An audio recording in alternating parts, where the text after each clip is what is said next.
L'une des choses dont ma génération aura honte, c'est ça. C'est d'avoir laissé faire, d'avoir laissé les mains libres à Bachar al-Assad et à ses parrains iraniens et poutiniens en Syrie. Je venais à Tunis pour participer à une réunion de Libyens. Des Libyens venus de toutes les villes de Libye pour une rencontre de réconciliation en ma présence. À la minute où j'ai posé le pied sur le sol tunisien, les hypothèses les plus folles ont commencé à se multiplier, que je venais voir un islamiste tunisien, que je venais renverser le président de la République, que je venais comploter contre le régime. Bref, il s'est passé un symptôme de cette maladie moderne qui s'appelle le complotisme. Le Coran nous enseigne que lorsqu'une personne nous rapporte une information, il faut la vérifier lorsque cette personne n'est pas fiable. Et en l'occurrence, pour nous autres les musulmans, les non-musulmans ne sont pas fiables, bien sûr. Rien n'empêche, si on le voulait aujourd'hui, rien n'empêcherait de stopper le boucher Assad. Le Coran nous enseigne qu'il faille nécessairement vérifier l'information qui nous est apportée. Alors, dans un premier temps, j'ai dit que rien ne prouvait qu'elle était fiable, et quand même ensuite cette vidéo était fiable, ça ne prouvait strictement rien, ça prouvait simplement qu'une personne avait contacté l'armée israélienne au nom d'une certaine catégorie, une certaine partie de l'opposition, et qui demandait l'aide d'Israël pour combattre le régime syrien. Voilà ce que ça prouvait. Ça ne pouvait aucunement et d'aucune façon remettre en question les éléments fondateurs de notre opposition, qui sont qu'un gouvernement musulman, non musulman, tue des musulmans. Je veux dire, ça ne peut en aucun cas remettre cette question, c'est bien une évidence. Dès que le plan sioniste a opéré en Syrie, les suppôts du diable, durant des années, ont crié à qui voulait les croire que le peuple syrien, au nom de l'islam, au nom de la liberté, de la démocratie et de la dignité humaine, se révolte contre le dictateur Bachar el-Assad. Et que la réponse de Bachar al-Assad, de confession alaouite, est d'envoyer son armée et le Hezbollah et l'Iran massacrer le peuple syrien, bébé inclus. Et que ce soit l'armée de Bachar, du régime de Bachar, que ce soit le Hezbollah et l'Iran, ils massacraient même les Syriens qui n'ont même pas bougé le petit doigt contre Bachar al-Assad. Pourtant, durant ce qu'il... non, et aussi ils ont accusé Bachar al-Assad, son armée, le Hezbollah, etc., de violer les femmes syriennes. Donc, je répète, pourtant durant ce qu'il nomme et qui nous présente comme le massacre du peuple syrien, des Syriennes violées par le régime de Bachar al-Assad, par le Hezbollah et les Iraniens envoyés, Bachar al-Assad a organisé 2 élections présidentielles durant ce qu'ils nous ont présenté comme étant le massacre du peuple syrien par Bachar al-Assad, le Hezbollah et l'Iran. Donc, pour s'assurer que personne pourrait discréditer ces élections, Bachar al-Assad invita des observateurs de l'ONU afin qu'aucune triche de vote soit faite. Bachar al-Assad remporta ces 2 élections à l'écrasante majorité en Syrie, élue par le peuple syrien. Et je le dis, le peuple syrien est à majorité sunnite. Donc, durant ce que on nous a présenté comme le massacre de la population syrienne par le régime de Bachar al-Assad, du Hezbollah et de l'Iran, le boucher qu'on nous a présenté comme étant un boucher a organisé 2 élections démocratiques et les a remportées à l'écrasante majorité et sans tricherie, puisqu'elles ont toutes été contrôlées par des observateurs de l'ONU. Ensuite,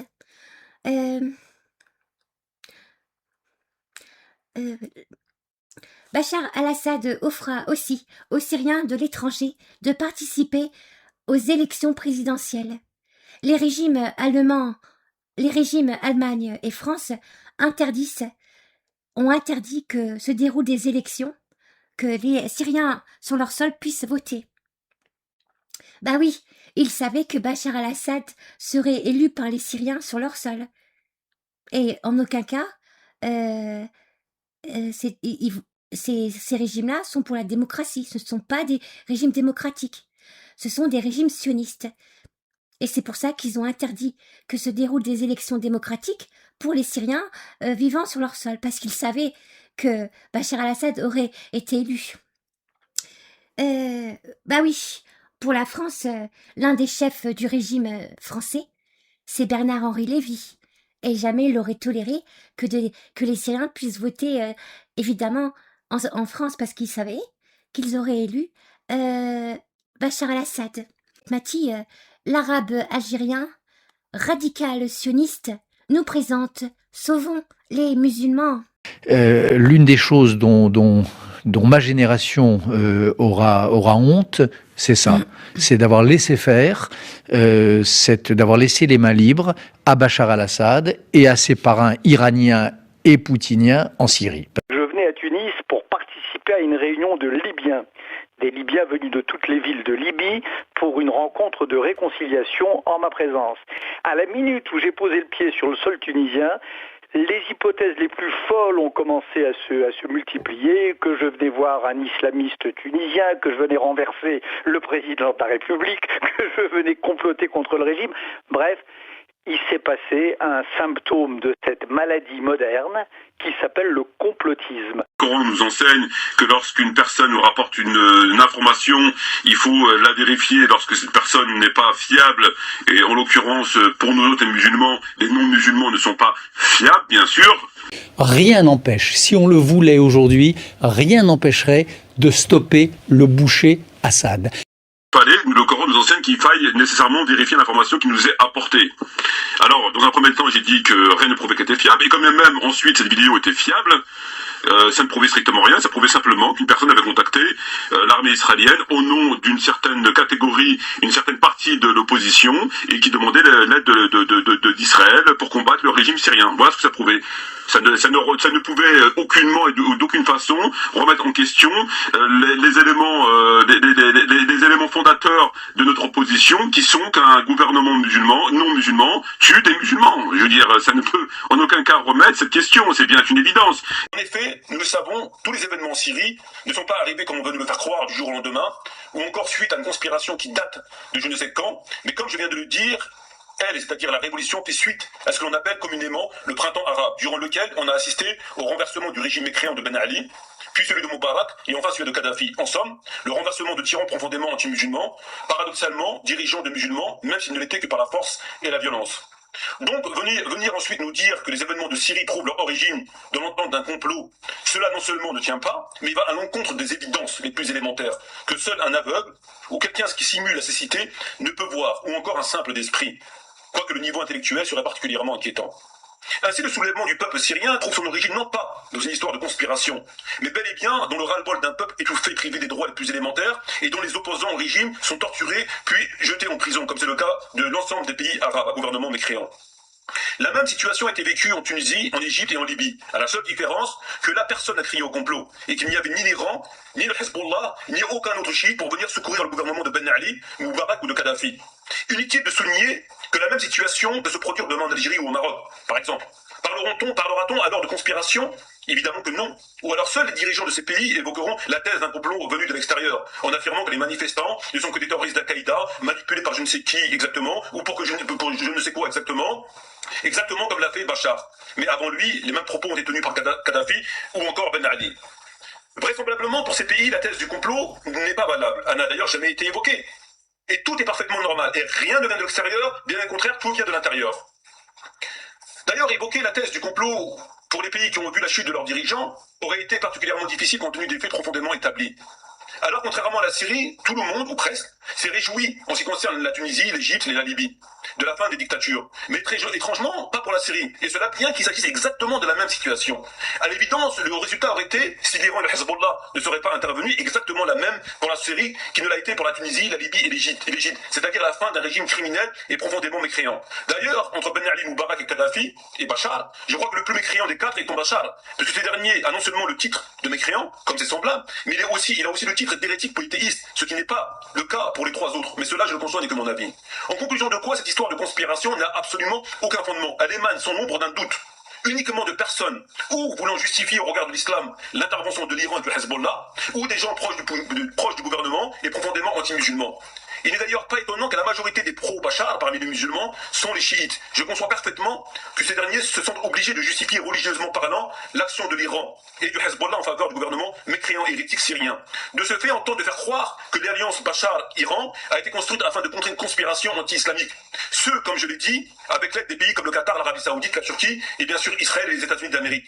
Il est fort tragique, il est fort choquant de constater qu'il a suffi de parler de conspiration pour que les musulmans, et plus précisément les musulmans chiites, accordent leur bénédiction au droit de tuer des milliers de musulmans et de musulmanes, et cela sans même exiger la moindre preuve. S'ils le disent, c'est que c'est forcément vrai.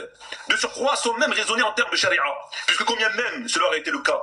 Cela ne peut en aucun cas permettre le massacre de musulmans. La charia, dans ce cas précis, préconise non pas de s'allier avec des mécréants hérétiques, comme l'a fait l'Iran, mais de contrer les conspirateurs en les isolant du reste des musulmans et de les combattre de façon adéquate, c'est-à-dire en évitant les tueries de masse. Et surtout, en évitant de s'allier avec un gouvernement mécréant et hérétique pour frapper nos frères et nos sœurs de façon tout à fait aveugle. Mais en réalité, et ne soyons pas dupes, si nombre de chiites ferment les yeux sur l'action de l'Iran et du Hezbollah, cela vient du fait non pas en raison d'une histoire de conspiration, mais seulement et uniquement que les chiites sont solidaires entre eux.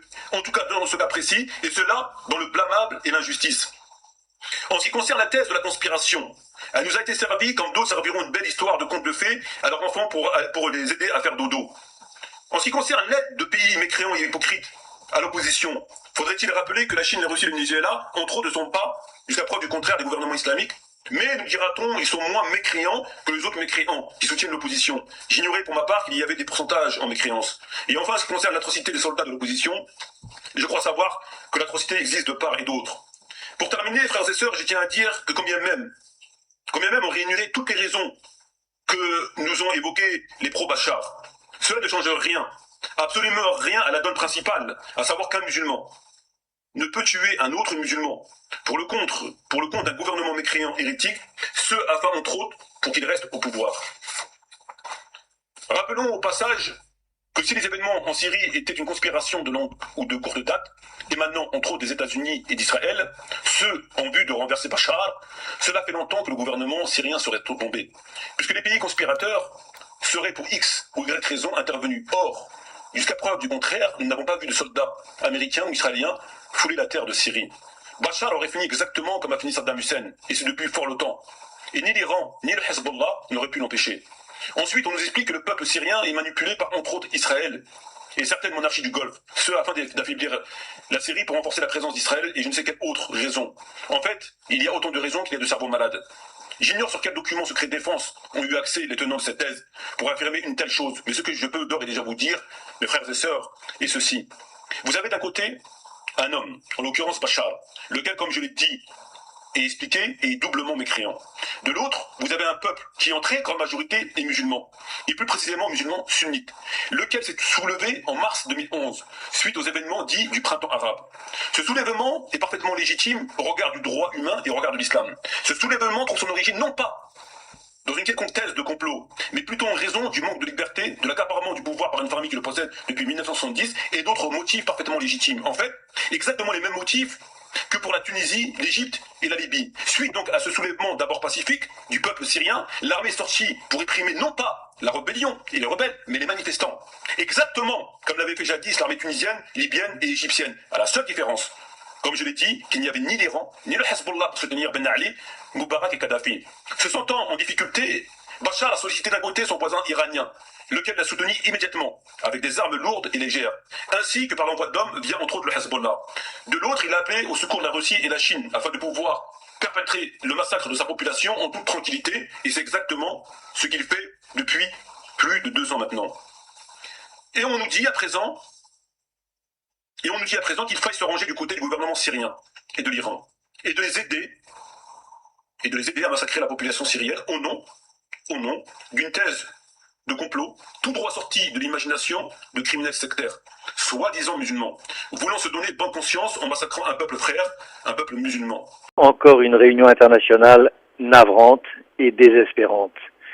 Encore l'image la plus pitoyable que l'Occident pouvait donner, c'est-à-dire l'image d'une démission, l'image d'un Poutine maître du monde, dictant sa loi aux autres grandes puissances. Dans cette démission qui a la forme d'une décision, quelque chose que je trouve totalement désespérant. Ça fait 2 ans qu'on laisse ce sang syrien couler. Les démocraties sont grotesques. On ne dit pas qu'il y a une ligne rouge si on n'est pas capable de sanctionner celui qui l'a franchi.